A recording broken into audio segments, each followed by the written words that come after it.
Hello, everyone. Welcome along to the Redmen Originals Podcast with me, Paul Machin. Chris Pajak is here, Chloe Bloxham is here, and Dan Clubb is here as well. Everyone's just happy and full of the joys. Because we haven't lost this week. Yeah. It's a football game. Their treat. We're going to be rounding up on some of the bits and pieces that have happened and come out, and news stories and opinions about Liverpool over the last week since we were with you guys last. And then look ahead a little bit to Liverpool, Manchester United on the horizon as well.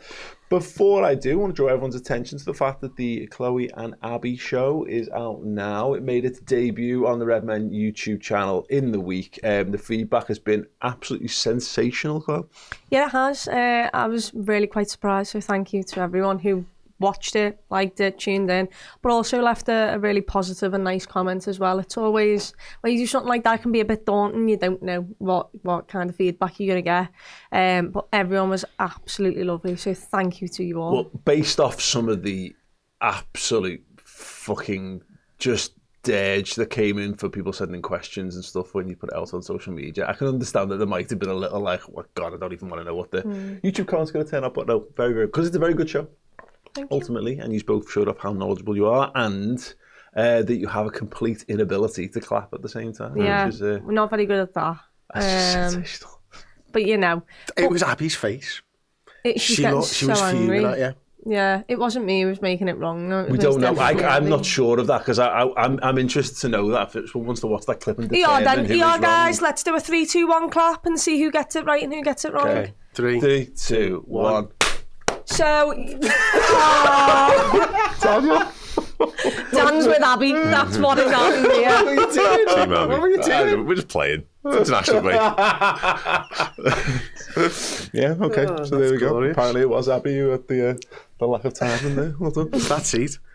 Yeah. Fantastic. While we're here, before we delve into things, just want to draw everyone's attention to our partnership with oosh.co.uk.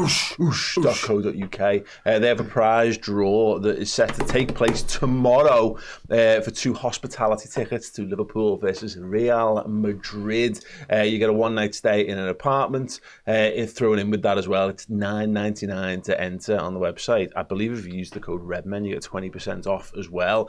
299 tickets are available right here, right now, with I think less than 24 hours to go to the draw, or just over 24 hours to go.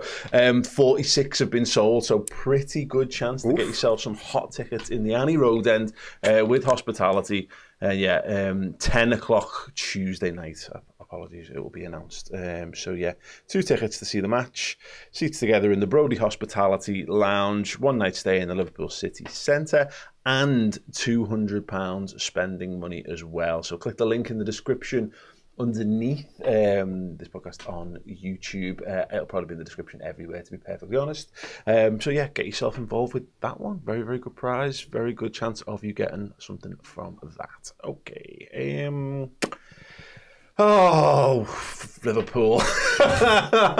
I have quietly quite enjoyed a bit of downtime from all of this, but obviously with the players off on international duty, it's more been about people talking about Liverpool's players, and so there's a little bit of centre-back link news which we'll come on to next, but Julian Nagelsmann and Jurgen Klopp, Chris, both speaking out in defence of Florian Wirtz this week, and I kind of feel a bit sad that it kind of has to come to this, but having the German national team manager and a legendary Liverpool manager come out and basically sing your praises, good people to have on your side. I think it was Klopp that said the once in a century talent, and he had me at that. Like I was like, yes, thank you very much. This is what I needed to hear today of all days.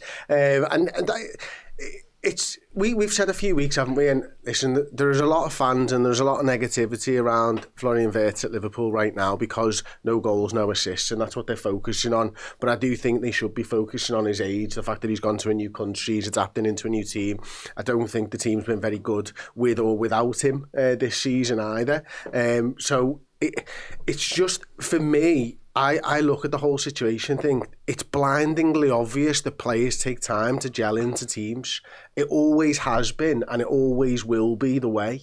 Has anyone else noticed that it seems to be Manchester United fans who are the most noisy around this? I keep seeing Man United fans doing videos about Florian Wirtz being a flop, and I almost think, okay, look, I've enjoyed my United players not being good loads of times, still do almost every week, Dan. But yeah, it does make you wonder a little bit of times, and like what business it is of theirs, other than the fact that it was an expensive transfer. Yeah, and I think some of what I've seen spoken about has been centred around the treatment that they felt their new signings received, and a bit more of a backlash maybe. And if this was insert Manchester United summer transfer here, the media be saying this, there'd be this narrative about them, etc., etc. So yeah, it's ultimately, it kind of is what it is when it comes to what other fans think and what rivals think. All that really matters to me is what we think and what Arne Slot thinks of him. And like you say, having people of that stature go into bat for you is no bad thing. I don't think it will sort of fill his confidence up a touch.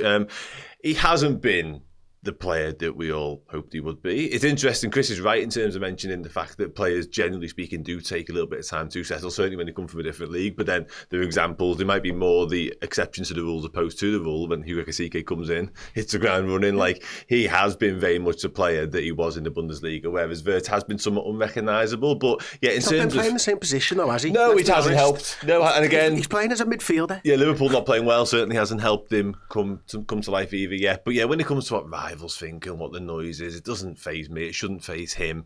But yeah, I think the Man United thing is generally because they feel like they've been harshly treated in the media. When they've signed someone, they've been given a very short period of time, and quickly everyone's on that player's back, whoever it may be. Whereas Liverpool maybe get a bit of an easier ride, certainly in their eyes anyway. Can I just shock everyone though? It's because 9 times out of 10 our transfer business actually works out, where 9 times out of 10 their transfer business does not. They haven't given it the fullness of time yet. I think the comparison I seen, was it Paul Pogba? They were saying Paul Pogba, people said this about him, that about him, but we know how his Man United career went. Like, we've got that story, so that's kind of done now. Yeah. Whereas with Wirtz was still in the infancy of it, so you can't eat apples and oranges a little bit. It is a little bit of, you're right. The Pogba stuff was what came to mind when I thought about it, because definitely, had a little bit of a laugh at Paul Pogba not quite scaling the heights and all that kind of stuff. But it does feel a little bit like they took that really personally. And I suppose, I must admit, when you do these things as football just repeats itself over and over again. There's new variations on things periodically, but particularly when you're analysing stuff and when you start to have conversations around what do you need to do to get the best out of a player, I always think Paul Pogba. And so, I'm always wary of when you get into those kind of conversations. But it's right, he's played, I think he's made 10 appearances in all comps for us since joining us. It's nothing. It's absolutely nothing. And I think I think it was Paul Tompkins recently. I've been very high on Paul Tompkins' writing lately because it's been getting me through. But he said expectation is the death of happiness. So when you place high expectations on something, you just do it. You make yourself miserable because that's what you've made that rod for your own back in some regard. So I really wanted to be excited by him in the early stages. I've seen bits, but not £116 million worth. But as you say, sometimes you get it straight out the doors, and sometimes it takes a little bit, and sometimes it doesn't come. We'll just have to wait and see. There's no sugarcoating it, though. It has been underwhelming. We all spent a large majority of our summers getting very excited about the fact that Florian Wirtz was a Liverpool player, and it hasn't quite come to pass yet. I think it will eventually. But you know obviously. What my problem isn't with Florian Wirtz. My problem is with the system. My problem is with how Liverpool are playing as a team. Yeah, I don't think we're putting him in a position to shine. We're not playing him in the same place as we were, as he was playing for Leverkusen. It looks to me, watching the game, like Liverpool didn't have a plan for having Florian Wirtz and Isak and Ekitike and everything else. That's my disappointment, not on the players. The Wirtz one in particular is a bit mind-blowing because we were told when we signed the reason we were so persuasive in getting into the football club was because of the project. Well, it was a project, yeah, exactly. Yeah, it was the fact that he had a role set in the side. Arne Slot had already sold it to him. Florian Wirtz was convinced, here we go. So it felt like, oh my God, this is going to be absolutely glorious and seamless. Yeah, but it hasn't come to pass at all. It's been really bizarre, actually, that. And you're going to link up really well with Luis Diaz, and then he just he hands it off and it just is. Lucho, I'm coming. What was it you wanted to talk to me about, mate? Right, okay. Right, sounds, yeah. No, you tell Florian? Don't worry about it. Yeah. No, it's weird, isn't it, Cole? Because we all just want to feel positive about these things, and we are more so than ever in a position where you feel like you have to defend these things when they're not perfect at all moments. So, and that does kind of add extra weight to it, because if you feel like you're defending a footballer, when you're not 100, none of us here are all in on Florian Wirtz, because there's no reason to be. But that does make it extra hard. It's almost like you start to take it personally because you feel like you're the one who's having to defend a multi-millionaire footballer when he's not been stellar, Yeah, and there's been a lot of games where you just want someone to grab the game by the scruff of the neck, and £116 million attacking midfielder should be the one to do that, but he's obviously not been playing well enough. But at the same time, Liverpool as a whole have not really helped him out. If Liverpool, you can't carry passengers in this league, and you certainly can't do it in the Champions League either. And when only 1 or 2 players are off, you've got world-class footballers who can get you through games. Liverpool have had 7 to 8 players of every starting 11 not play well every single game, it feels like. So it makes it even harder for then the players who are then coming in, who've got price tags, who are trying to prove themselves. Salah's already proved himself, which is why probably Slot does not, not bench him, not take him off half the time. It's because if there's one moment it needs to fall to, he'd pick Mo out of all of them because he's done it in the past. We've not seen that from Florian Wirtz in a Liverpool shirt, so it's hard to do that. It's hard to find that, and people want to find scapegoats, and it's funny to everybody that Liverpool have spent 116 mil on a player who's not at the speed right now. But I think, like we've all mentioned, I don't think any of us are concerned, because you actually see the quality that he's got in moments. It's just seeing it consistently that we've struggled to do. It reminds me, because we've been quick to talk about like Robertson settling in and Fabinho settling in. We've definitely mentioned it last week on the podcast. I've said it in a variety of other places. It seems to be the most obvious recent examples. But I do want to think about how many players have we had that have gone straight into the team, but gone straight into the team and shone from minute one. And there definitely are, like Salah and Mane would be great examples of that. But obviously, and this is not great in terms of the ultimate outcome of the player, but like Naby Keita goes straight into the team when we signed him that summer. Fabinho has to wait. Shaqiri's a bench player, so he's in and out from minute one. But Keita's deemed good enough to go straight into the 11, and he's all right. But you're not like, this is it now. He was exciting, and it came from him flashes, and then ultimately had injury issues from the start. From the first flight, actually.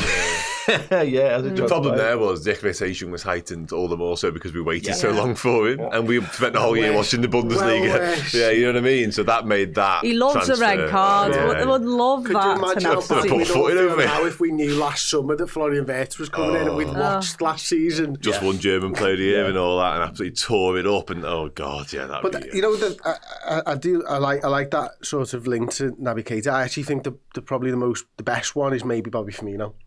Because I think with a player like that, you need to know what you're going to do with them, or you need to find what you're going to do with them. Yeah. Now, obviously, Rodgers brings in Firmino, not Jurgen. He starts playing him on the right-hand side. He brings Benteke in, etc., etc. But it's not until Jurgen really thrusts him into that number 9 position that it actually opens up the next 5 years of Liverpool. Yeah. And it's that you have to find with Florian Wirtz more than anything else. It is mad, though, because you're right. That's...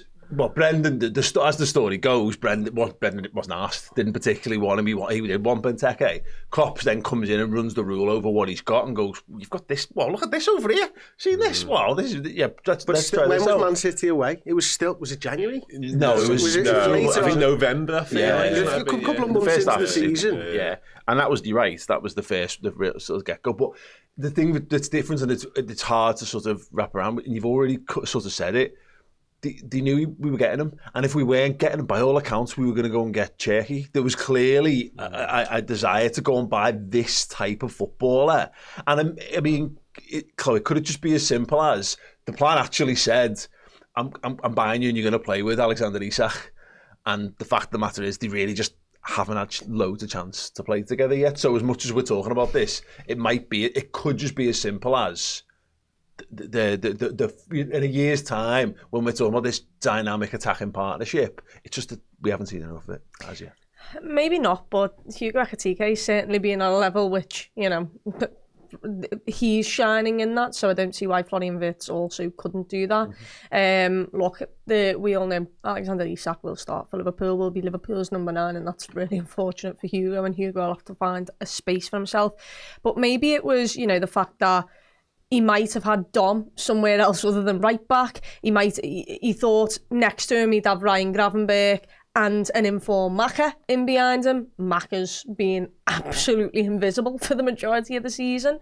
So maybe he thought the pieces around them were actually going to start in the form that we saw some of them play last season. And it turns out that we haven't. We're also looking at that plan and you're trying to bed in a new left-back in Kirkaz, who's still young and learning stuff. Ibu Konate's having an absolute stinker of a start of the season, which doesn't really help you back four. Now Alisson is injured, so you put Mamadashvili in there. There's a lot of uncertainty at times throughout the team because, I mean, how many times did we see people not want to pass the ball to Konate because of how many times people got on Konate's back, and then it just makes everything awkward. I did the work on this week, and I think I can remember off the top of my head. We made, Slot in his first 10 games of last season made 30 changes to his starting 11s. So far in the first 10 of this season, it's 41. Jeez. And that doesn't count. It's not stability. That doesn't count Szoboszlai's position moves within that game. I think it's personnel changes. Yeah. So it's actually 45 if you count. There's some games where Szoboszlai stays in the starting 11, but he goes from midfield to right back. So it's a significant. Gravenberch's and centre back in amongst that as well. So that's another shift. And that's not even counting that changes sort of during football matches or his volume of substitutions. That's just literally starting 11 from one starting 11 to the next. So he probably made more subs, I would suggest. Yeah, I would guess that. I've not looked into it. No. We've only kept the same starting 11 once, and that was between Arsenal and Burnley. So that does suggest, as Chloe's alluding to, their sort of upheaval. And we know it's a bit dysfunctional. You don't have to watch half an hour of Liverpool this season to see that. There's been spells whereby we've looked okay. And I think that obviously hasn't helped Florian Wirtz settle, clearly. But also, if we're going to call a spade, there's been moments individually whereby he hasn't been up to scratch. He's made the wrong decision. You've seen him miss 5-yard passes like exactly. I think sometimes we get a bit sort of lost in the Liverpool of this and the system that, and that's all well and good. And it's clear again it is not working. But then Florian Wirtz sometimes just has to do better on an individual basis. Like you caught possession too much. Of course you can. Of course you can. In support of him, there's also several assists he probably should have had if someone else does the correct decision on the end of the ball. He's done, to be fair to him. So someone else could have helped him out and got him something on the board in terms of a goal contribution as well. But yeah, like you said, I don't think the change of system and personnel around them does not help him at all. But also in himself, it feels like sometimes he does the really hard part and then he slows everything down. It's like, no, some other idiot's going to be chasing you down for someone's mistake. It's the like, Premier League. You're not going to have time, and it feels like sometimes he takes one too many touches or he just slows a little bit too much. And there is a thing as well where, there was a chance against Chelsea where he passed it to Mo. And we did this podcast last week, and I said I watched the game back beforehand. And I remember we were in the commentary shop, literally sat here looking at the screen, and we were going, pass it to Gakpo instead. And I'd forgotten about that moment. And as I was rewatching the game, I went, Gakpo! And he obviously passed it. And I was pissed off again because it was the wrong decision. But of course, you can't go wrong with the notion of give it to Salah. But that feels to me a little bit like a guy who's just trying to just do the sensible things, play the percentage a little bit, but he's not being bought for that. He's being bought to be a difference maker, but that's the problem with you're a confidence player in those situations, so you need to have the backing to be able to trust yourself and the right players to pass to as well. Do you know the other thing in the first several games? It was all too cute for me, what he was trying to do. So, like, some of the passes, if they either came off, would have been absolutely sensational. However, there was just too many lads and too many bodies in the space of which he was trying to do the pass. And you were getting frustrated because he was trying these lovely 1-2s, but there was no space to actually do the 1-2. So maybe now he's took that on board and isn't doing that. So he's always choosing the safer option where, the ball to Gakpo in that moment is a much better opportunity to get Liverpool a goal.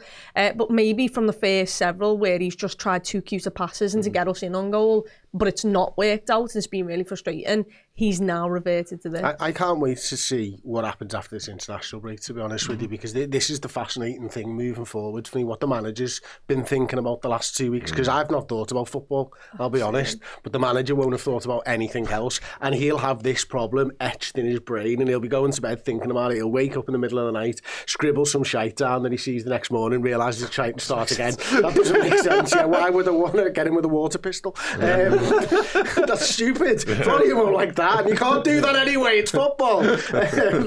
And so he'll be thinking about all of these things. And so for me, this first game back, it's Manchester United, it's going to be so difficult anyway. But what are we going to see? Are we going to see the green shoots of recovery from us? Are we going to see what Florian can do? How do we line up? Are we going to see more consistency in the side? I think that's a really damning stat what you've said there, to be honest with you. That looks... But it could be that the manager wanted us to be fresh at the end of the season. But it could be that he's trying to find something that works and he's not sure yet. We said this again, we were talking about this last week. It's impossible to know. Now, there are extenuating circumstances around it. As an example, like Gravenberch misses the start of the season through suspension, then his partners haven't given birth. I think that's right, isn't it? You've then got, obviously, you've also mentioned Alisson's injury. Ekitike gets himself sent off, so misses a game. So there's a change that you've got to make within that. And Bradley's the right back's injury, constant. Both the right backs have been injured, etc., etc. So yeah, I think there's, when you consider the changes made in the opening of last season, it's Kwanzaa is the only one really. I think for basically the first 4 games of the season, it's the same team over and over again, and it's mad because we were sat here going, what was our chief complaint last year? Just rotate more, mate. Rotate more. Well, unfortunately, this is what it looks like now. If it doesn't get better, it's a problem, and he might need to go back to it. But he's now bought more players that he trusts, but then that means more lads have got to play to get up to speed. You're right, but I was talking to someone the other day, actually, who said this to me, it was Aubrey, he said it, he's like, he thinks it's a mindset thing from the fan base sometimes. He said, you look across down the M62 at Manchester City and you see their squad and you go, oh my God, look what they've got on the bench and there. And at Liverpool, it's like, how are they going to fit into the 11? Yeah, what's our best 11? It's got to be best 11? How are they going to fit in? But you look at Man City and you think, oh, what an unbelievable squad they've had the last 5 to 10 years or something. Yeah. And I think he's right there. I do think there's something in that where we do look at it and go, oh, have we ended up with these 2 boss centre forwards? Who are they going to play at the same time? How are these going to play? It's got to be, and people go, got to play 4-4-2, got to play 4-4-2 to get them in. And this is a problem. Like, this has happened time and time again throughout football, where you accidentally end up with 2 really good guys who play in one position, and you're then stuck with this. Like the most recent one is the Aubameyang Lacazette, at that, which is really good. Really nice. Okay, but they had that issue where one of them was really good. One of them was really good. Which was the really good one? Aubameyang was. Okay, cool. But yeah, you've got that, and Villa had it recently, obviously, and their solution was to let John Duran go and keep Ollie Watkins, who looks a little tired. But yeah, look, we'll have to see how it sort of pans out, to be honest. But I just wonder, sometimes players go off like a rocket, don't they? And sometimes it's just one of those gradual improvements. So I'd be interested to know whether Vert has like here's my hello Premier League, here I am. Away, it'd be the best one for him. I mean, I'd like him to do it before then, if I'm being honest. But given that's like, gotta say, 6 months away in March. Whoopsie. Fucking hell. Or it could just be that he just goes dribs and drabs, and from the outside, people go, oh, what about that Vert's the flop? And you're like, have you seen his numbers? And people then go look and go, oh, he's had 6 goal contributions in the last 8 games or something like that. You know, time will tell on that.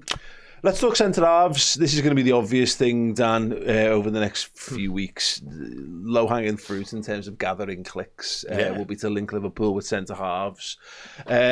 Upamecano is the strongest of the links at the minute. I saw Slotterbeck being linked as well over the weekend. Now, can I just... yes, please. Which one? Slotterbeck. Okay. That's the one, yeah. Mm-hmm. Is Upamecano any good? See, I thought there was a group of them. It was Mukiele, Upamecano, and I think Canate, weren't they all? Around the same time.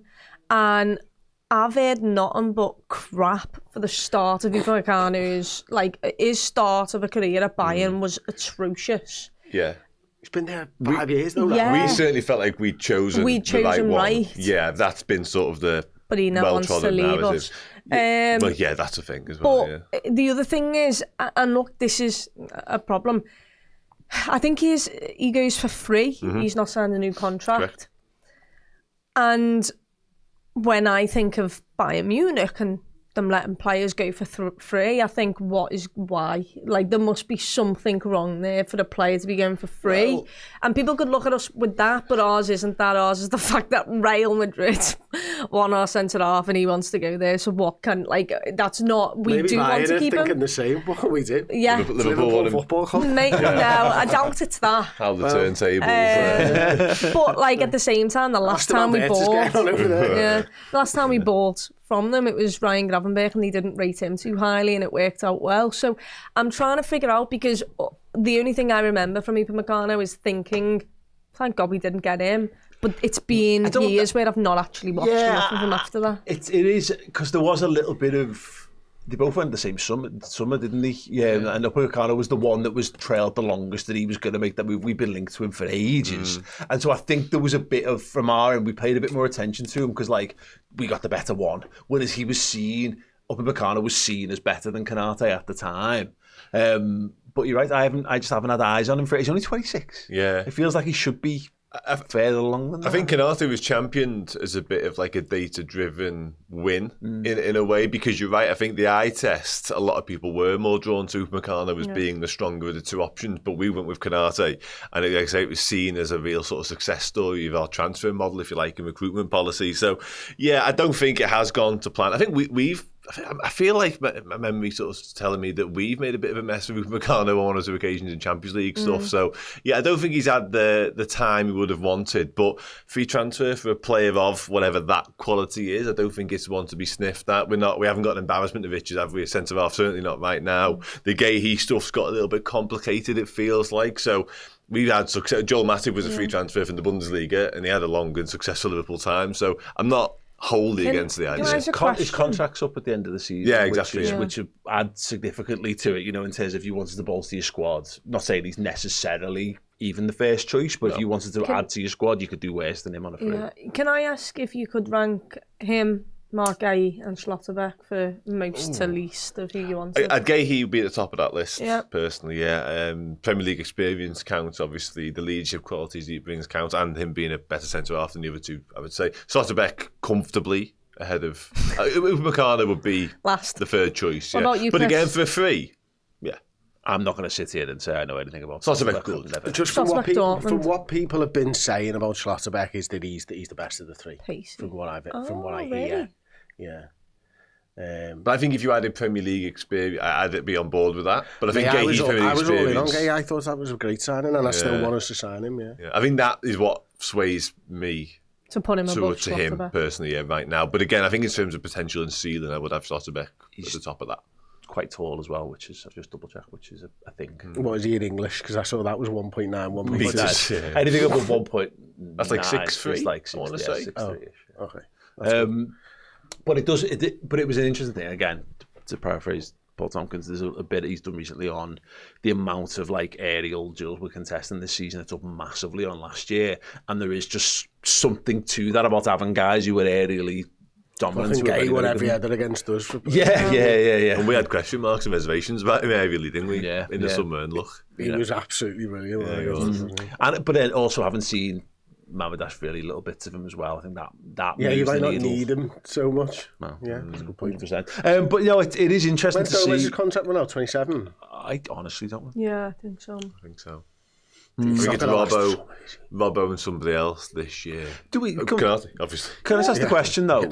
Do we feel like this is Liverpool just trying to be smart? Because the problem with the Gahey stuff, obviously it was done. It was agreed. It was effectively a Liverpool player, bar like them handing him over. So we clearly wanted to play for Liverpool enough to leave the club that he's got a great association with and as captain, etc. But since then, so much of the noise has been actually Real Madrid might go for Gahey. Chelsea might take a look at him, etc., etc.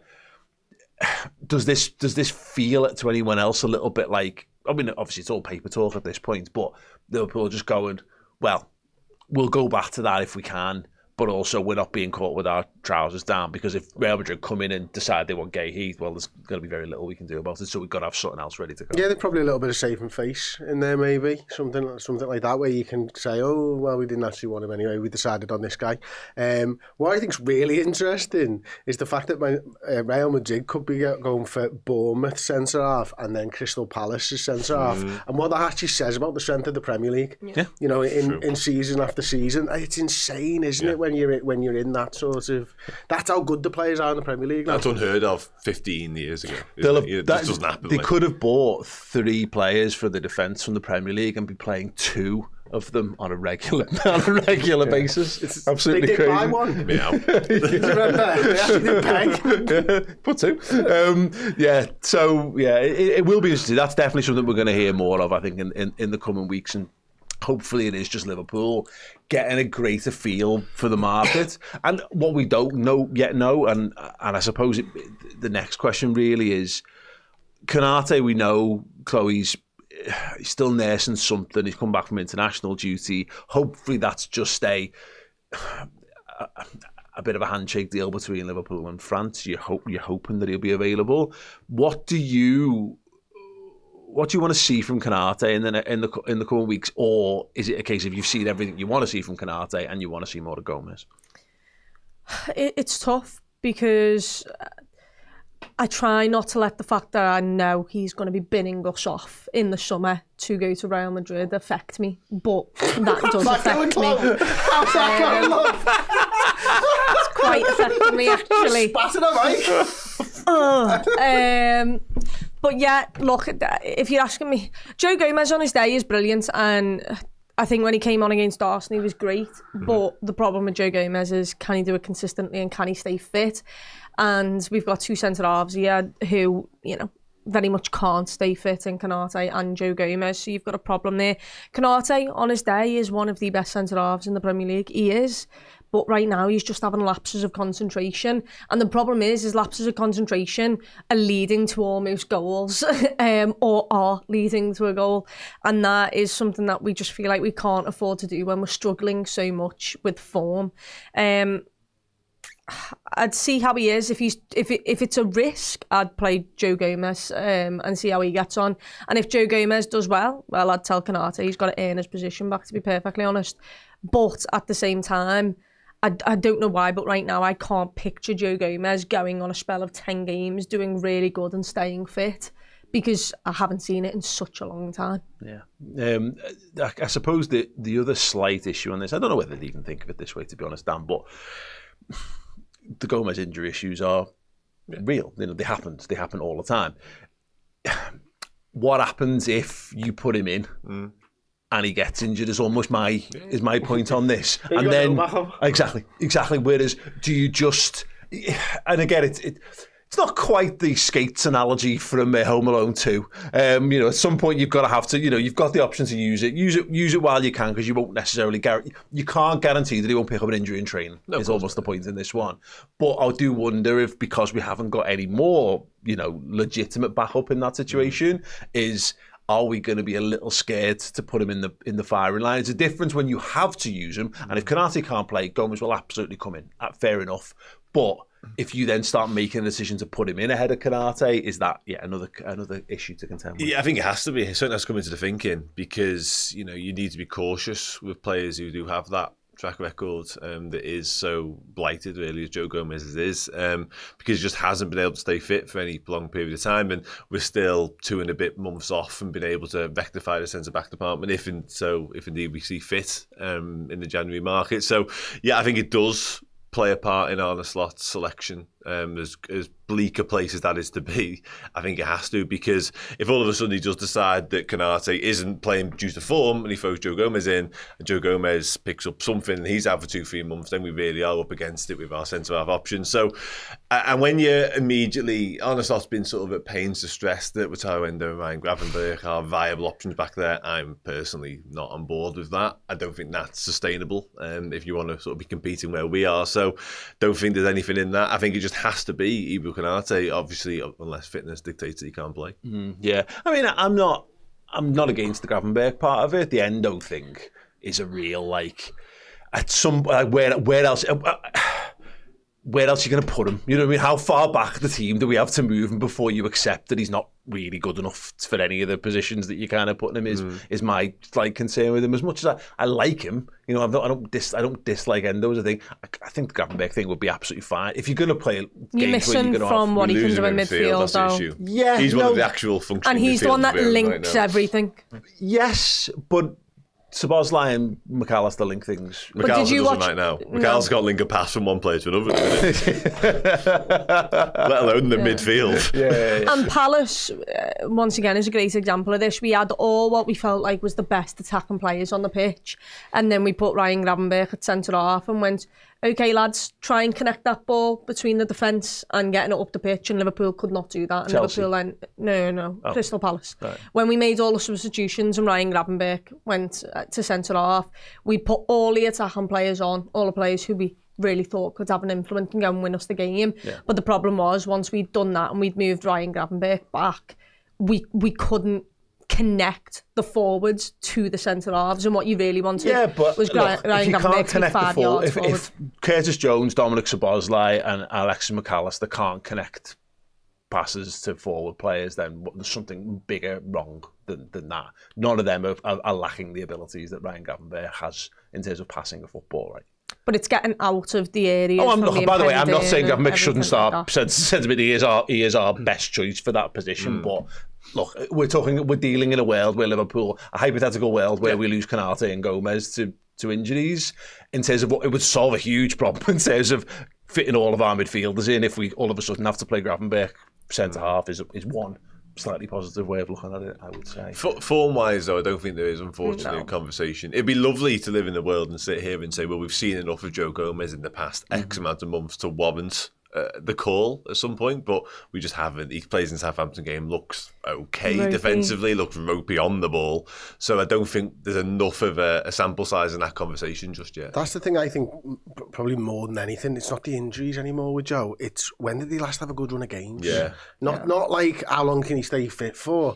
He has not been the player that he was for 4 years, you know, and that's a long time in football, isn't it? You know, and then you compound that with injuries, and you think he's not taking Konate's place in the side. I think is the way to describe this. No matter how bad we think Konate may or may not be, and look, I think he's had good games this season, Konate, but he's definitely concerning. He's fallen below his standards. Yeah, definitely. And so have all the defence. Yeah, to be honest, you know, every one of them. But even in that Palace game, like Konate has a wobbly first half, but then pulls himself together. It's not like he does, and we referenced it, I think it was us at the time, because we lost two passes.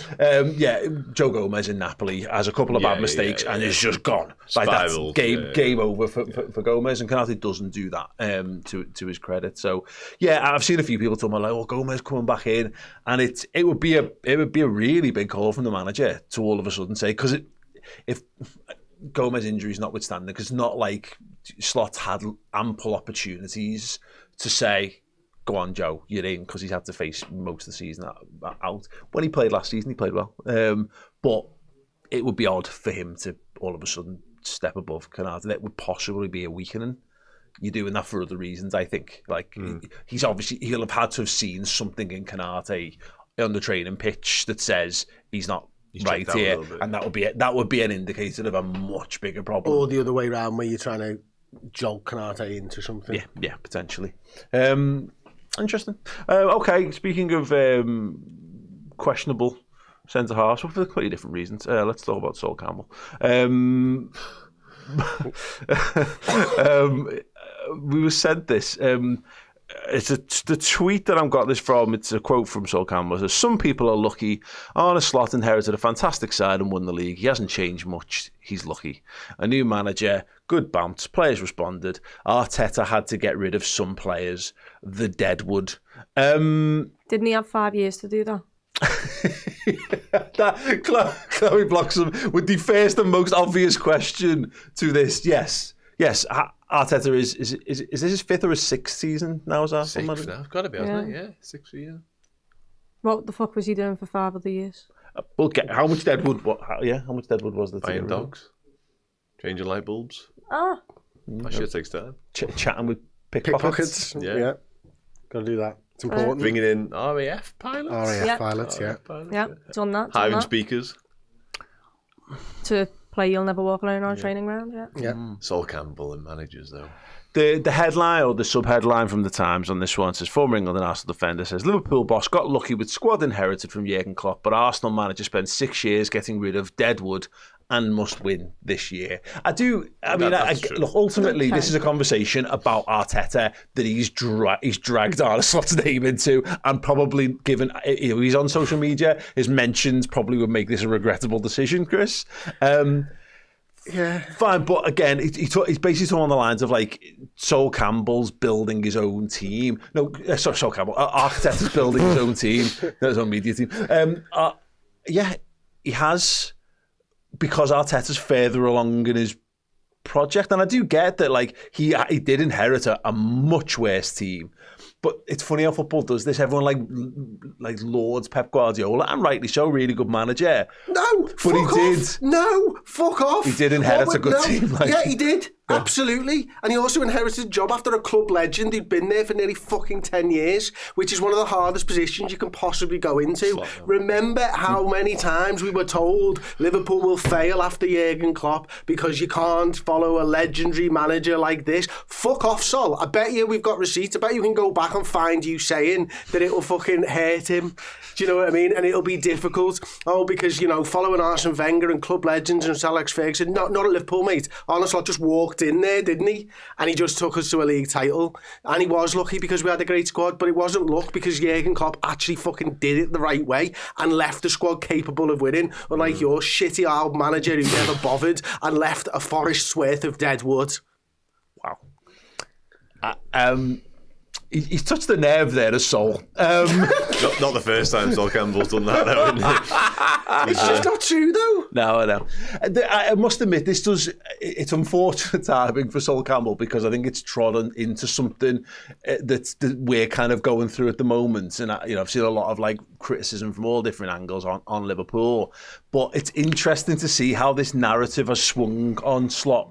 I'm seeing more people saying that he was lucky to win with really easy to be lucky over a 38-game league season. Really easy, apparently. I seem to recall Arne Slot being the one most actively saying that he's really lucky that he inherited a boss squad. Am I going mad? Or was that somebody said quite a lot in the early days? He told us all this. He's not daft himself. And Liverpool aren't quite as quick to jump on the, was he just lucky band? Seemingly they want to give him a new contract. So they're pretty confident that he's still the man for the job. I don't know why, but listen, Liverpool lost 3 games on the spin, international break, void to be filled. In comes Sol Campbell, basically. Yeah. Barrel it in. Yeah, that's it. I don't know. Yeah, I mean, it's one of those, is that you're right, is that when things aren't going well, people have got sort of free reign, carte blanche to pick at anything, or any kind of weird theory they've had squibbled away in their brains. It's basically TalkSport presenter 101, isn't it? Of what can I say here that I would never say in normal society, but for some reason I can now say it on the radio. Here's the phone number, Liverpool fans. Yeah, exactly. And get paid really well for having stupid opinions. And this seems to be one. I've seen this a bit too much recently, and I know that it happens. People can have the well poisoned on managers. I remember this happened to Benitez. There were people I really respected, as people who hated Rafa Benitez and would say he was totally lucky and was wearing having. I'm like, what? So it can't. These things can happen, but yeah, it is forgetting, as Chris kind of points out. The blindness to last summer, where everyone expected it to go wrong, and so then everyone credited him for doing really well, and now everyone rewrites history as though it was inevitable that he was going to win the title. Yeah, and you also had, a City and an Arsenal who, in their eyes, were putting out points that, had never been reached before, even though City had already beaten 100 points and Liverpool had gotten 90 plus points in a season where they lost the league. So, they were having this own little battle themselves. No one thought Liverpool could reach their heights. There was people putting us outside the top 4 for Champions League. And it was all they're going to have to restart, go again. And it turns out that, that side with Slot could win something. And you can turn around and say, look, that he's inherited a squad. Okay, yeah, sure, the groundwork was put there before him, but to consistently, you've got to be so consistent to win a league title. And Liverpool were extremely consistent until they'd won it and then went on the piss. So, it's one thing inheriting a good squad. It doesn't mean you're going to get a great tune out of them all out, or have the correct messaging, or get everyone on board. All these lads have been listening to Jurgen Klopp. Jurgen Klopp, one of the greatest managers, of Liverpool's history, but also one of the greatest managers in football for the way he would coach footballers. And yet Slot came in and managed to get a message that the players responded to. I think that is really hard for someone to come in and do as well. So, I don't quite agree with him, and I don't get why Arteta has 5 years of getting to throw away dead wood when, he should have won something a year ago. He should have won something 2 years ago. He has to win this year. It does speak to the pressure that Slot is under, and I think he's well aware of that situation. By winning the title in his first season, he has made a rod for his back, and we are coping with the chain and all the other off the pitch stuff that's gone on and stuff. It's mad how quickly though we are the wider footballing community is to gloss over loads of these sorts of facts, because it's harder to banter people online when you've realise that they're real human beings with real stresses and strains in their lives. Right, we had a super chat come in. I wasn't really sure where to place this one. It's from Imi Adam. He says, I want to ask this question in the most respectful way possible and keeping with the sensitivity of the topic. Do you think the 20th minute Jota song might be hindering some of the players? People grieve in different ways. So I've been having to think about this actually in the last few days, and I asked the question about is Jota's locker and those kind of things, and it's definitely still at the AXA. I believe it's still at Anfield as well. And look, for my take, I don't want to put you under any pressure to say anything on this, by the way, but Liverpool, I think, are trying to strike the balance between honouring Jota and while still managing to keep going at the same time, and a whole show must go on type kind of situation. And I think they're straddling that really well. I think when Liverpool aren't winning, as with all the things we've discussed, and loads of them we discussed last week, and I'm sure we might discuss again next week, and it'll come up again, when things aren't right, everyone's got an opinion on why it might not be. And I would suggest there's probably lots of other things that are going on around Liverpool that are things that I would be looking to sort those out before I started to worry about this. But to my point earlier, it should be factored in. Whether it's, I'm not saying the conversation whether they should be doing it or not is kind of irrelevant. It's worth factoring in that it is happening, and we should be mindful of it could be impacting the players one way or another. But it's part us doing it as fans, and it's part them choosing for it to exist as players as well. So this will be an ongoing thing for the rest of the season. Does anyone want to add anything on this? Don't feel obligated to. All I'd say is it has crossed my mind, that question. It has, and I'd be lying if I said that it hadn't. And it does act as a reminder.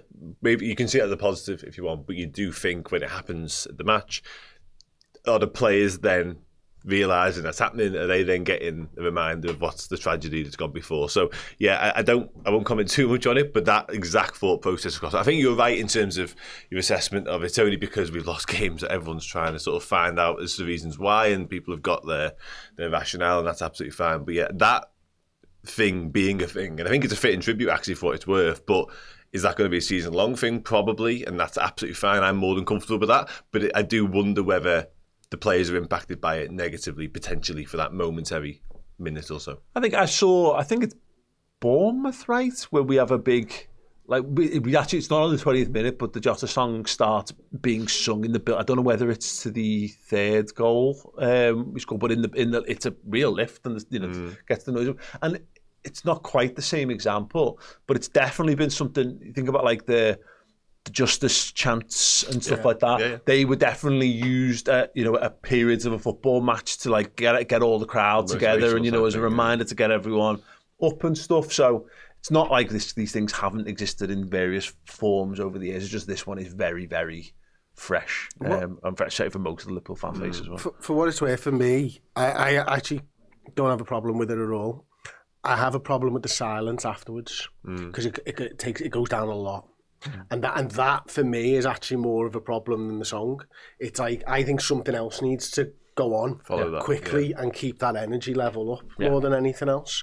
But you know, I've never been a leader in Anfield in terms of a singer or a shouter or anything like that. You know, that's an incredibly tough thing to do, isn't it? You know, the timing of things. I don't think people really think about it. If you don't go to the game, I don't think you really consider how difficult it is to actually be like a chant starter and pick the right song at the right time. And I think we've got some of the best of them in the league. Like, you know, you think about even like an FA Cup early round game.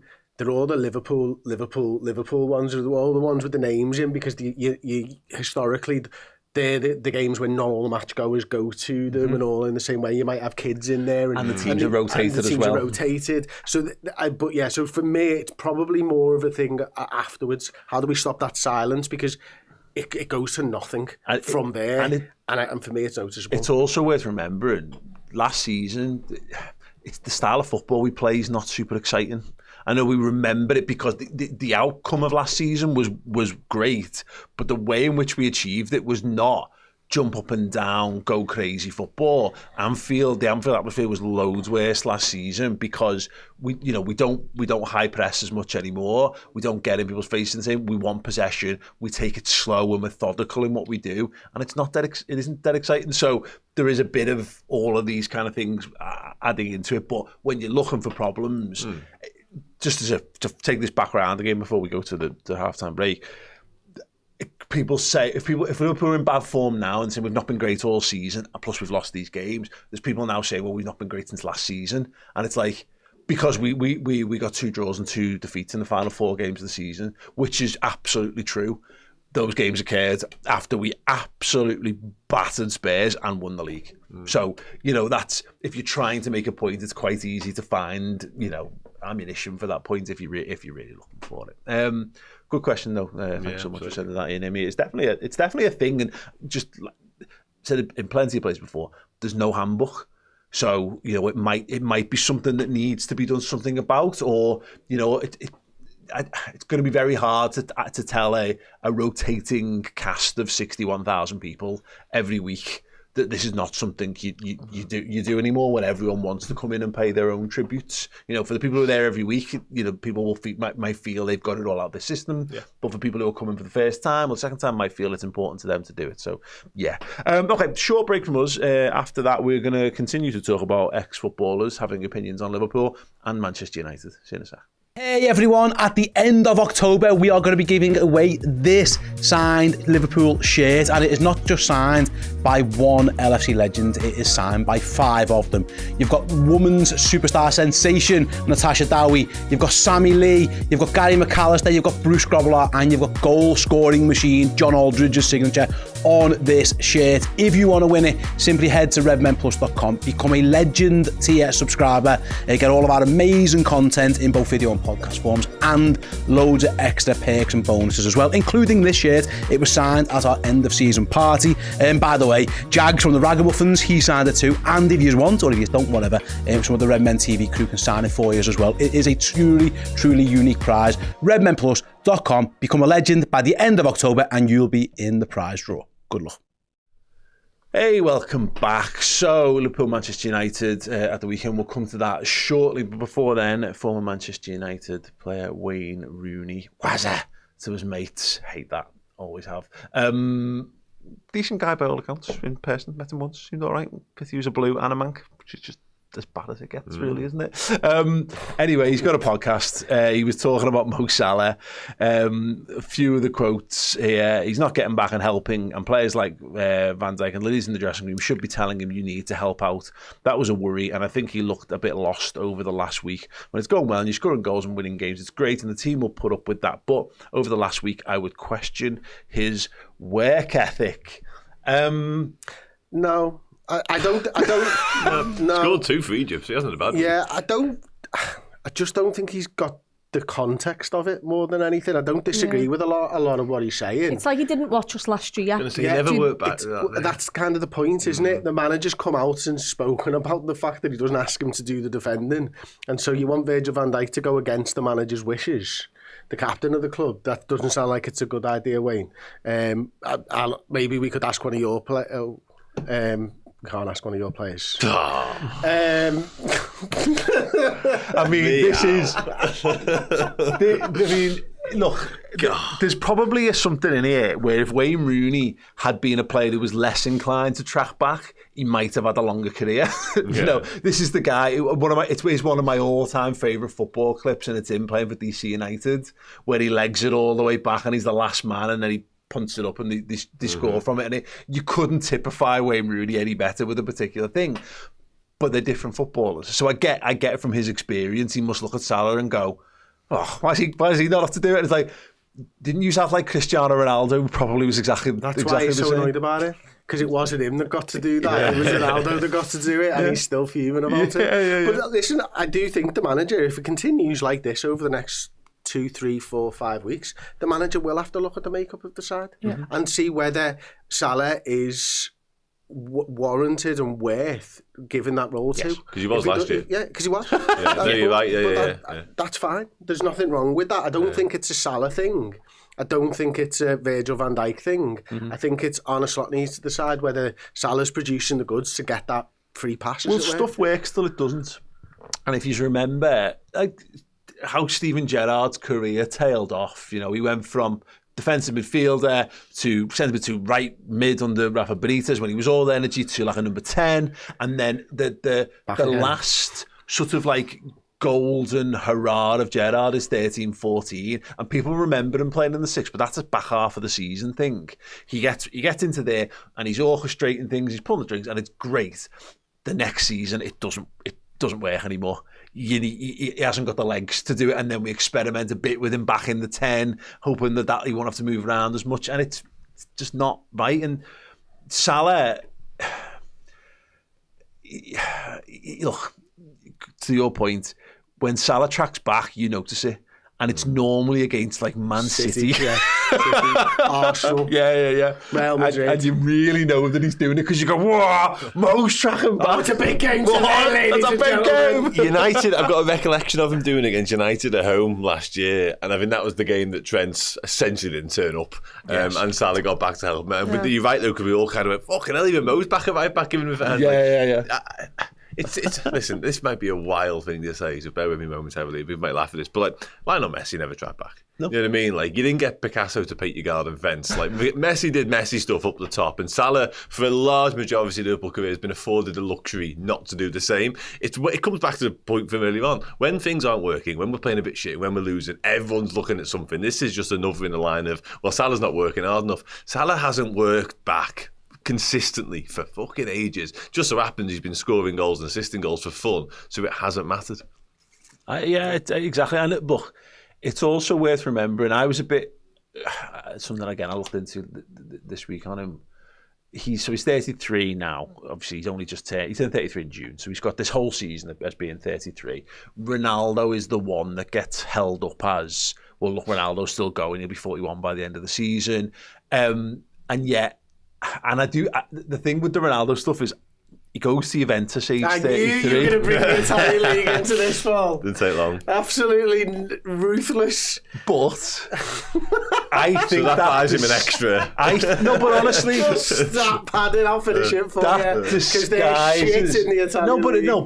But it does disguise his decline because it's still seen as a good league, and it is. It's the top 5 European league in Serie A. There's no escaping it. Not in your mind. And you're going to say, but not in my no. But again, the Ronaldo, you know, people have an idea of what Ronaldo is and the type of player that he is, and that Ronaldo that went to Juventus was not, by no stretch was it sort of prime Ronaldo, was it? And there is a consideration this with Salah, and it goes back to Juventus. He still had I think he scored 80 and 90 odd appearances or something, Ronaldo for Juventus. Stupid. But they didn't want to keep him because you're giving up a slot and you potentially capsize a system for him, and this comes to them all. does. It comes to all footballers who are the main men. Now, I'm not going to sit here and write Mohamed Salah off at all, and certainly not based on Rooney's analysis that he hasn't been tracking back, because fucking brilliant, Wayne, well done, he never does. But it is definitely something to keep an eye on, because your point, it's all excusable if you're going to score 30 goals a season, but he's not doing it at the moment. Now, if he should just get back to scoring again, because he's brilliant. But if he doesn't, it will be a conversation, but I'm not sure. I think it's early for the conversation. The only problem is that the likes of Cucurella came out the other day and said, well, we know that's how Liverpool play. We know Mo Salah doesn't have to do that. So what we did was we just kept doubling up over there, because we knew we'd always have a free man. But I love the idea of going, lads, if you notice Mo Salah doesn't track back, who the like fucking hell? That's like Maresca's not playing well, and nobody helping. Fucking Da Vinci Code Maresca there. Like. Honestly, if Wayne Rooney can see it, the Premier League manager saw it a year ago. But the point is until the risk on the reward is horrendous, then you carry on doing it, because it's Mo Salah. And of course, Slot was going to start the season the same way because of the season that Salah had last season. Like, you couldn't have gone into the season and changed systems, because we'd have all been there and gone, wait there, well, Salah's actually not involved in the play that much. The goal contributions have gone down.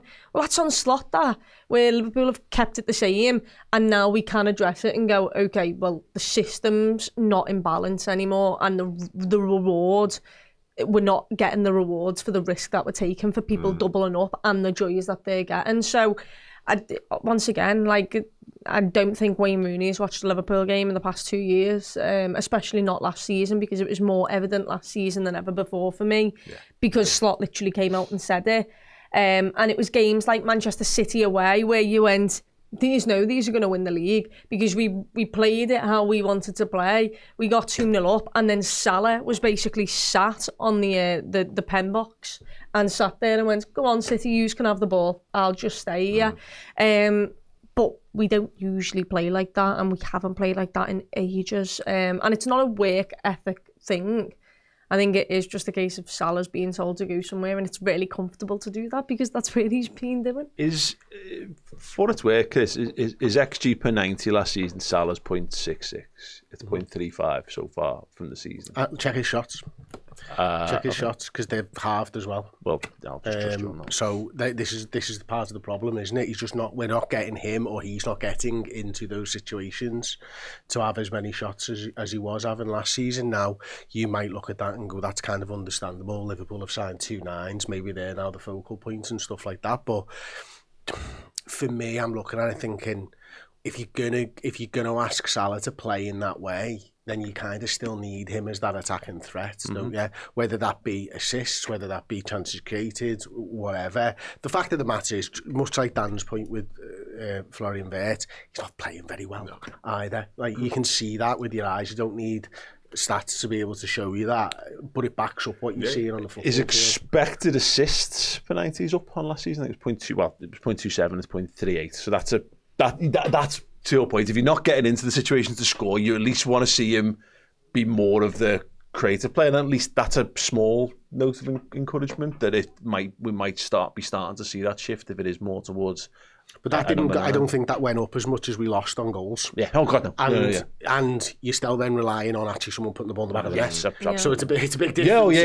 Yeah. But if it was what I've said, if his goals are dropped off and his expected assists are dropped off, you're like, shit. That's across the board. Whereas a small, slight positive inkling, it's not a significant jump up in terms of that, but it is a little bit of something. And it goes back to understanding the players around you. Absolutely, and I think that's as big a point as any. I think the fact that Dominic Szoboszlai is not there helping out the right back is just as important as anything. Oh, he else. is. It's just himself. The fact that there's no one there to help. Dom, help! Okay, I will. Just runs round in a circle. That's a huge part of this conversation for me. The midfield makeup and how that covered for Mo last season and this season, and it's not doing it in quite the same way. I don't think. I think the interactions that he has, getting used to the players around him, is going to take time. Obviously, I think the other thing that we don't. Arne Slot was a Pep Guardiola disciple, wasn't he? So he's very much ball control. So I don't think he'd want to be a full high pressing side, but we never have the option to do that now. either. You might go 5 minutes in the game where you go, I'd really love us to press high, but you kind of can't do that with 2 because Salah's not able to do it. So, you know, that it's holding us back a little bit there, but what's holding us back there last season, 50-odd goal contributions or whatever it was, it didn't hold us back last season. We just need to play better. It reminds me of when Origi and Sturridge would play together and they'd score loads of goals. And you'd be like, well, we did it in Southampton in a cup game, West Ham away in the league. West Ham away when we put 4 past them. And Klopp was asked about it, about can they play together? And he was like, basically, if they play together and they score loads of goals, then I'll find a way to make it work. But the long story of it was, they won't. You know, that's not something we can legitimately build a team around because we don't think it's going to be consistent enough. Whereas Salah has been Mr. Consistency. All things do come to an end at some point, and it's whether this is coming to an end because that's just what happens to 33-year-old footballers who've been legged for years and years and years, or is it a combined factor of the system's no longer quite built to get the best out of him, or he hasn't got the support players? We'll have to see in the coming weeks, really, and it won't matter to us as fans, I would guess, provided somebody starts sticking the ball more consistently in the back of the net. If all of a sudden again Wirtz and Isak click, and you're like, God, my God, no one, as much it pains me as to say it, and it's hard to sit in this world now and imagine it, but no one will really care that Salah's tailed off because we'll be too made up that this other thing's happening. But don't expect them to be tracking back because that's just fanciful. Yeah, absolutely. Okay, United at Anfield at the weekend. What are we looking for in this game that hasn't been there or hasn't been there enough in recent games? A win. A 6-0 win, because we've had 5 and 7 in recent games. So 6, I'll Run take. before walk, just win. Yeah. Just win, Liverpool. Yeah, I mean, that. I again, we said before about expectation killing happiness. 6. Yeah, like a win. Let's just all hope for a win. And then if it happens to be more than that, because this is we do our heads in with United though, don't we? Because we've had those big wins. It then when we then struggle against them because as much as they have been, and we should batter them. Yeah, all of that. The snow game last year did my head in more than any game of footy ever because that was all built up as what's the score going to be? Cricket score, you know what I mean? And Jesus, that wound me up. I would just like to see Florian Wirtz and Alexander Isak have a great game of football and us win. It goes to get back to that, the Crystal Palace game. I remember it was sat here at half time and saying, I just want to feel excited by these footballers. I don't need them to score loads of goals. Was you not excited by Mateta having all the space in the world against us? Were you not entertained, Paul? Was you not entertained now? But in the second half of the Palace game, I was excited by Wirtz. He was getting in the ball in dangerous areas. He has a good chance in that game as well. And that was the first time when I was like, oh yeah, this, like, let's have it more. I want to feel that from our players on a regular basis. Because otherwise, what was the point? Honestly, you could have spent loads less money and actually had a bit of a plucky underdog thing. We could have bought a bunch of guys and we'd be dead hopeful. Like, wouldn't it be great if Mateta, if he just does that for us, like he was doing, like he's done it against us all those times, and we'd love him and we'd like take him to our heart instead of having this like oppressive pressure of loads of essentially. money. Yeah, exactly. Yeah. Where everyone hates us because they want our players to flop because Schadenfreude is more than anything else. Deeper than just a win. You want something to say? Yeah, look, are we talking cohesion? Yes. That's what I'd like to see. I'd like to see the players understand each other a little bit more. I'd like to see 5-yard passes be completed to a player in red and not to the opposition. And I'd like to see Liverpool be more consistent for a 90-minute period, because even in the games at the start of the season where there was some good points, Liverpool lapsed concentration and they really, really put themselves in a lot of pressure, where Liverpool were 2-0 up and could have easily walked that Bournemouth game, but instead they let someone in the game. So I'd like to see Liverpool take control of a game and, you know, go and play well, get your lead, but then stay consistently solid for a 90-minute period, just so I know that they can do that. Can I have 2 things? Go. One, realise Mamardashvili's left-footed. Yes. That'd be great. That'd be a please. lovely starting point. And 2, a good, solid, consistent level of performance from an actual right-back. That'd be because I think that's been in short supply this season for the Reds. Okay, an actual bona fide right back. Yeah, not Szoboszlai over there. An actual natural. Conventional right back to play well in Liverpool shirt. Also, if I'm asking for another genie wish, like, can McAllister go back to being McAllister, please? Because what the hell has happened to him? Yes. Because I absolutely adore him, and he is such a massive player for us. Most consistent, under the radar last season, unsung hero, and this season, oh my God, is he having a nightmare? Would you, if Ibu Konate is not available to start this game, would you start Gomez or Gravenberch? Gomez. Yeah, Gomez. You wouldn't, would you? No, I'm torn. It's not an easy one for me, that, because I just love Joe Gomez. I still harbour hopes that it's all going to come good for Joe Gomez at some point. I just think he's great. But to the point that we made last week about like trusting what you've bought and all that kind of stuff, it means that it's much harder for him to play Szoboszlai at right back if that happens. It didn't stop him in the back end of the Chelsea game, of course, but I think that kind of helps to solve a little bit of an issue in your midfield. You can go McAllister and Szoboszlai as a two, and I think that'll be absolutely fine, and Vert or put Jones in if McAllister's. Someone told me something about the Argentina game got moved a day because of Messi, so that he could play it there at the Miami Stadium. And I think all of them went to celebrate him because I saw him score a goal, and then there was just literally the Argentinian squad jumping up, celebrating and hugging each other. I saw a clip at that. Messy, isn't it? Yeah, why wouldn't you? But yeah, it does make you wonder on the McAllister stuff of what was better for him. Was it better that he went and played minutes, but then he's not going to be as fresh for this? I'm at a loss now to understand, because I feel like Liverpool's tried everything with him. We've tried vesting him the back end of last season and not really giving him a pre-season, to then sort of drip feeding him back in. He's started games, hasn't worked. He's come off the bench in games.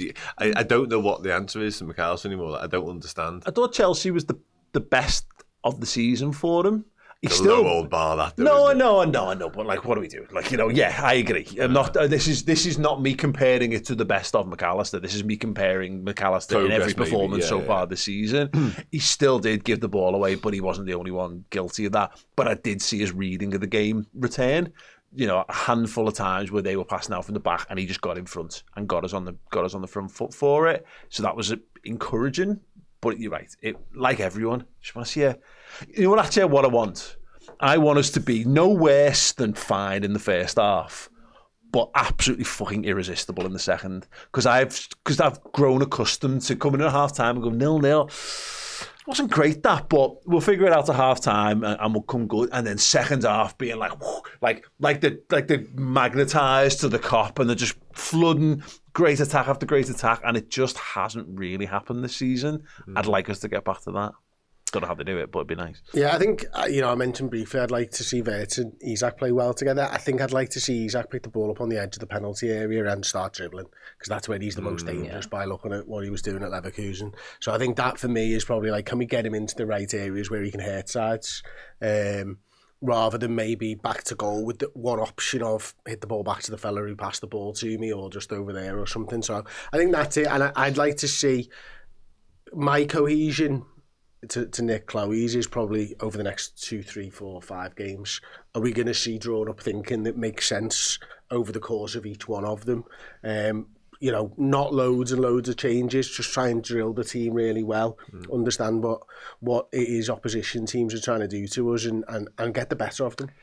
Yeah. That's the thing. I'd like to have a starting point of how I couldn't tell you from week to week what our system was, who the players in the starting 11 are going to be, or how it's going to look. I'd like this to be the start of me going, one change, I like Jones for Liverpool McAllister, sound. Szoboszlai for this, brilliant, exactly. No problem whatsoever. And also understanding how we're going to play. What is the system? Is everything going to go through Florian Wirtz, or are we going to find different ways? Out of the attacking players, who's going to be, the one who everyone looks towards, because it feels like Hugo Ekitike is being that player right now, but he's not going to be starting. Well, everyone's still looking at Salah, but unfortunately Salah's got no footballers near him to pass to once they do, so it's like, cool, well done Mo, make some magic happen. And he's like, fucking hell lads, I'm on the touchline here with 3 lads between me and the goal and the midfield that I would normally pass to doesn't exist anymore. We don't play someone in that position. The opposition's going to be interesting because I just think Amarim's going to come and defend for his life in this one. Eintracht Frankfurt away in the Champions League won't be a particularly easy one. Brentford away is a weird game of football. We haven't got a stupendous record in that one, and then obviously Crystal Palace at home. I would be money on a Salah v Kelleher penalty. Yeah. I don't like them odds. Don't like that. The way Keys... Have you seen who he saved from his last 3 penalty saves? Yeah. Fernandes, Mbappe and Ronaldo at the weekend. Yeah, put that in it. A couple of confidence-boosting performances though for the Reds in the internationals, like Gakpo and stuff like that. There's been a few moments along the way. Like I scored a free kick. Yeah, that's tomorrow night. Actually, he's scoring that tomorrow night. I've already scheduled it on our Twitter. But yeah, just in terms of the opponents that we've faced, it's mad how hard the teams we've faced are. When you consider it's 5 out of 7 are in the top 10 at the moment, and Newcastle are 6th, and I mean, are they better or worse than Manchester United? I mean, that's a personal opinion / not really fact.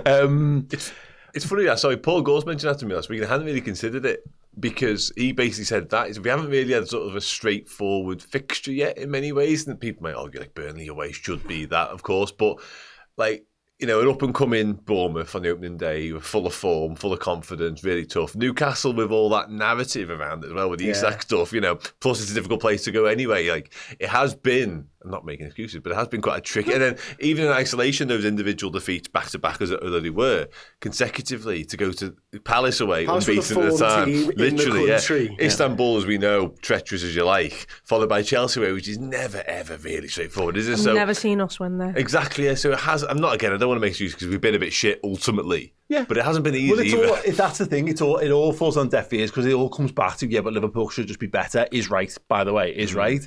But again, contextually, Arsenal have played Forest, Leeds and West Ham at home in that run. This is a team that's 1 point ahead of us in the league who are now seen as the champions-elect after we've stuttered a little bit. I made up for it, by the way. We are the crisis club because we've allowed ourselves to be the crisis club a little bit. And now the problem is with those upcoming 4 fixtures. The crisis club for in seconds. No, it is, but because people are anticipating it to carry on like that. But then 3 games ago, everyone was anticipating it would carry on like that. I was on the back of the house on YouTube. By 23 points. Genuinely, I was on the back of the house and I clicked on like the trending tab on YouTube Studio, and it was a Mark Goldbridge video saying like it's over, and it was a Liverpool win again 3 weeks ago, and I was like, fucking hell, time doesn't half move quickly, doesn't it? So Liverpool now the team that will never win a game of football again. But what we've got to do, look, if we got 4 wins from 4, cool. I'd kind of half prefer 3 wins from 4, if I'm honest. Let's not get dragged up in the EFL Cup just yet. But the reality is Villa and Real Madrid, tough games as though they are. They're both at home and they're both against teams that will have a moderate amount of ambition around it.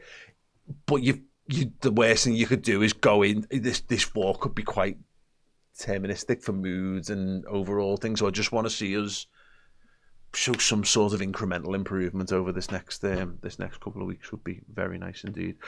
We had a super chat, which I will pull up right now. Aaron Garza says, any thoughts on Chiesa not getting a fair chance to earn a place in the 11? In the little minutes he does have, he's produced. Gakpo and Salah aren't exactly on form either. I think Gakpo statistically is actually in okay form in terms of his creativity side of his game, but none of us have watched him and thought, that's Gakpo's side. No, no one's displacing him. For the first time in 8 games, I think it was. 3 goals and 2 assists or something like that in the 2 for Holland. This is, by the way, with the break. So again, confidence boosting. The Chiesa stuff. Yeah, I think that's crossed everyone's mind. But then the problem is fitness, reliability. There is none of that, because he plays as well as he does against Southampton and then has an impact against Palace when he comes off the bench, and then can't travel to Istanbul midweek when, joined the thinking would suggest that he could have started that game because Salah doesn't. All of a sudden it's Frimpong over there. So Chiesa's fitness determines that he can't be involved in that starting 11. And then he doesn't get called up to the Italian national team, and the Italian national team manager comes out and says, I speak to Chiesa quite regularly. he isn't fit enough to play a consecutive part in any football right now. So, yeah, cameos, but he's not warranting starting games because his fitness doesn't allow it. So I don't really know what you want Arne Slot to do with You that. can't. You clearly can't. You can't rely build on around them. No. And not that you necessarily would. I think it's. I do. I mean, we all feel it. We all really like Chiesa in here, right? We're all Chiesa fans. That Galatasaray one, we were all like, oh fuck's sake! And then it was like, oh no, he's injured. And you go, okay, fair. Oh, but no. Because that's almost worse. Yeah. Because there's an opportunity that he might have been able to take, but simply almost wasn't certainly able would have started that game, you would imagine. Because I can't imagine the thinking was, no Salah, let's go to Frimpong. And I know we might need a bit of that for AFCON when that comes around. But Chiesa's form and the impact he'd had in the previous 2 games was suggested that he was well in line to start. But again, a fitness problem comes up, and Arne Slot needs players he can trust, he can rely upon, and people who can be regularly available to him. And unfortunately, Chiesa just isn't any of them things. Chiesa and Gakpo have both got 2 goals and assists in all comps. The difference is Chiesa's attained it in 1.890s. Chris, I thought you were going to say 1.8 minutes. No. That sounds about right, yeah. No, I think I'm right. Is it a goal and assist he gets against Southampton, or is it just... Both assists. I am as flummoxed as anybody why he's not getting chances from the starting games. The fitness is absolutely right in the last sort of week. But prior to that, I thought he was probably worth it. But when you think about it, where is he coming in and making the impact? Where is it for you that he's made most impact when he's come onto the pitch? Anybody? Centre forward. Yeah. Right. Are you going to do that? We've got 2 superstars there. Are you genuinely? Because then if you just frame it like that, you think, okay, fair enough. I'd like to see him. I'd like to see him off the left. Because he's clearly not going to drop Salah. And I think there is something to that, because I think he's very direct. He gets into dangerous positions, and you just want him in the box, really, don't you? And you're right, centre forward thing. There's nothing down for him. There is that he's so far down that pecking order, but I just wouldn't be against it. But of course, Rio's done really well when he's been given those chances. But I do think we need to be sparing with him to make sure that we don't use up all that early gusto you get from being a young footballer. Yeah. But at the same time, you don't want to waste it because you do only get it once. And Gakpo has been quite middling this season, but. Yeah, it's a good question, but Chiesa gets a nod in the matchday squad for Chelsea, doesn't he? And whether that was because Rio was returning or potentially returning to Stamford Bridge, he didn't want any sort of the aggro that came with that. Had he gone onto the pitch, we'll never really be privy to. But yeah, I come back to it. The Chiesa more recently has been injury related, but from what I've read and understand the situation, it is a longer term thing since you've had the football club. Really, he plays that 90 against Southampton, and that then impacts what he's capable of doing thereafter. And I don't think Liverpool are quite out of the woods with any of that yet. So if all of a sudden he's the answer to the left wing, or probably not centre forward, but whatever the position may be, if you can't start and finish 90 minutes on 2 or 3 occasions back to back, not what good is he? Because that's not fair. But Arne Slot simply cannot use him in that way. He's played 158 minutes, I think, so far. He played 470 total last season. He's already got as many goals and more assists than he did last season as well. So actually, we're seeing more of Chiesa, and he's having more of an impact in the football that he is playing for us, which is encouraging. Yeah. And there is just that thing of, at some point in December, Mo Salah's going to go away, and we will need Chiesa.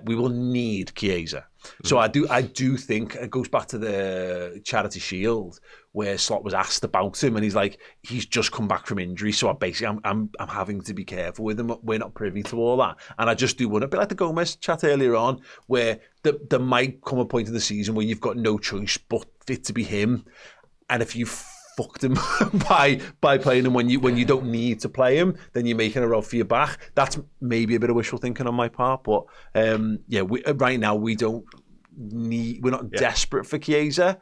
It would be nice to have him available should that situation arise. If Liverpool had built him up and wrapping up in cotton wool until AFCON, and that was sort of the master plan all along, then I think we'd all be comfortable with that, because again, the Frimpong at right wing stuff wasn't really for me, to be honest with you. So if we are sort of priming Chiesa for that over New Year, into the New Year period, then more power. Apologies, I can't get this one up on screen, but David John, who's a Redmen Plus member here on YouTube says, personally, I think the most promising signs of a link-up with Virtus come from Curtis. They seem to be on the same wavelength. It's funny about Kurt, he's kind of become a bit forgotten. He's another one of those players who's paying the price for us, trying to get other lads up to speed. Because as you were saying before, if everyone's fit, Curtis probably plays more, but he's there and you kind of don't, you know what you're getting with him. You don't need to integrate him. You don't need to get him up to speed. You can drop him at any point. McAllister feels like we're trying to get him up, we're fighting to get him back to 100%.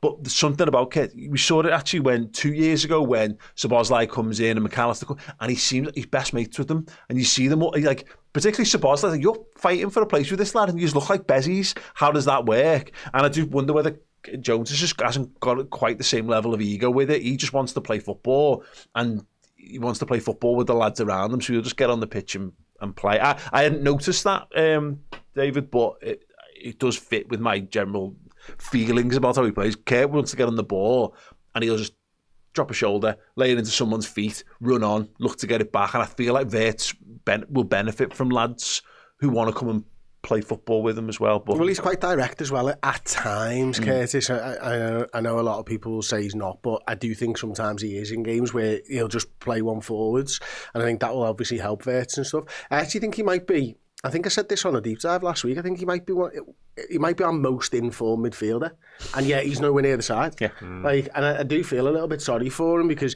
he's one of them. I think, you know, the phrase "a rising tide floats all boats." I think Curtis's level gets better with the players around him. You know, it's just, I just wonder whether any of those three positions that we have really suit him perfectly, and that's the only thing, because he can do all of them. Yeah. And I think he can do them all, but he's a jack of all trades, maybe, rather than a master. He does. He's very good at the things that Gravenberch is good at, in receiving the ball in tight spaces and turning on it and rolling men and getting away, but he's not quite as good as Gravenberch is at doing it. He can do the box-to-box stuff because he's quite fast and he's got a good engine, but he's maybe not quite as Szoboszlai. He hasn't got his pace and he's not quite as directed him. And he's very good at just holding on to the ball, taking time out of it, popping simple passes around like McAllister, but he's not well cut with Alexis McAllister. So, which means he's a perfect fourth midfielder. But the problem is we've changed the system, so there's now only three midfield. You know, there's only two midfield slots effectively available for him in any given situation. So, he has fallen foul a bit of that. Hopefully, he gets a little bit more game time in the coming weeks, because he's going to have to start playing some lads who are actually in form. You can't just keep hoping that these lads will come back into it at some point. Play the lads who are working and let them scrap it out on the bench for a place back in the side. Anything else any would do wildly different in terms of personnel then for this game, not counting the centre half thing? Wirtz, would all have Wirtz starting? I still think, left back conversation. Left back conversation, I was going to say that, yeah. Would you? Who are Man United going to play on that side? I don't know. In Buemo, sort of hovers over there, does he? Yeah. Buemo, yeah. That's scary, isn't it? It is. So, I think it's scary whichever way you dice it, personally. Yeah. So, go on, Kerkez or Robertson, if it's Bayern and Buemo? Oh, I'll contradict myself all season and go Kerkez. Bearing in mind, they'd probably bring pace and pace. There's usually like wing back as well to boot, isn't there? Of some description. Ahmad does that job. I want to say Ahmad or Mazraoui, won't it? And you'd guess, but if my thing on the Ahmad stuff, if he's coming off the bench, you've got to factor he would be a terror for 10-15 minutes if we're then doing the fullback swap thing. Kerkez just got to play 90 minutes at some point again, hasn't he? And just go, this is it, mate. Andy Robertson never got subbed off. No, we didn't have, tons of options as the years progressed, and then Tsimikas was seen as a real step down at times. But we're all happy with Kerkez then, if that's the case. It's going to have to be. I'm not sure I am. Would you go Bradley or Frimpong? Bradley, okay. I've not seen Frimpong do anything good. Community Shield was probably his best. Yeah, his goal is, Alexander Isak or Hugo Ekitike. I'm going to Hugo Ekitike, which contradicts everything I've said since the for arrival. About 2 months. Yeah, wow. I'm happy to be that guy. I think Ekitike, because the more I see of Isak, the more I realise he's not ready. I asked the question, when, if not now? Well, I won't lie, I thought...